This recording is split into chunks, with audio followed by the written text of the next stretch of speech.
झेंझी संदर्भातील शहरभर झळकलेल्या बॅनर्सवरून राजकीय वातावरण तापलं असून मनसे नेते राजू पाटील यांनी सत्ताधाऱ्यांवर जोरदार टीका केली आहे। तरुणांच्या रोजगार, शिक्षण आणि मूलभूत प्रश्नांकडे दुर्लक्ष करून केवळ बॅनरबाजीवर भर दिला जात असल्याचा आरोप त्यांनी केलाय।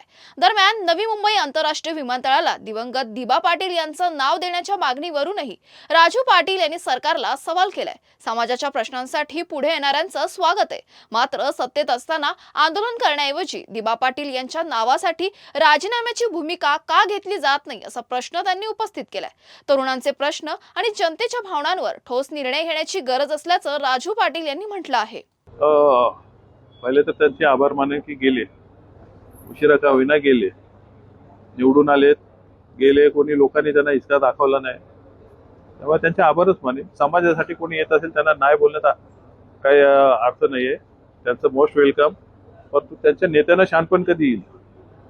माझं त्यांना आवाहन आहे की तुम्ही आलात, तुमचा पक्ष सत्तेत आहे, तुम्ही राजीनाम्याची नुसती धमकी तर द्या। आमच्या दिबा पाटील साहेबांचं नाव नाही दिलं तर आम्ही राजीनामे देऊ, हे कोणी बोलणार नाही। तरी एक समाज बांधव म्हणून त्यांनी तिथे घेतलेल्या सहभागाचं मी स्वागत करतो। मी स्वतः तिथे जाणार होतो, माझी तब्येत बरी नसल्यामुळे मला काल जाता आलं नाही। नाही ते दाखवतात ना, लोक करतात त्याच्यात ते सहभागी होतात नालायकासारखे। अर्थात जे गेले त्यांच्याबद्दल नाही बोलत, त्यांचे जे पाठवतात त्यांच्याबद्दल बोलतोय। बीजेपीच्या मंत्री त्यांनी कॅबिनेट पुढे तो हे करून पुढे पाठवलेला होत का नाहीये? नुसता आमच्या दिबा पाटील साहेबांचं नामकरणाचा विषय नाहीये, हा महाराष्ट्राच्या अस्मितेचा विषय आहे। तुम्ही नीट बघाल तर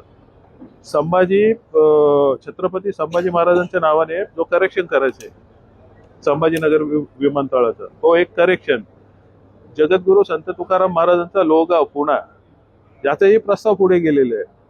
त्यासोबत दिबा पाटील साहेबांचा त्याच्या आधी प्रस्ताव गेलेले आहे। हे तिन्ही विषय महाराष्ट्राच्या अस्मितेशी संबंधित नाही आहेत का?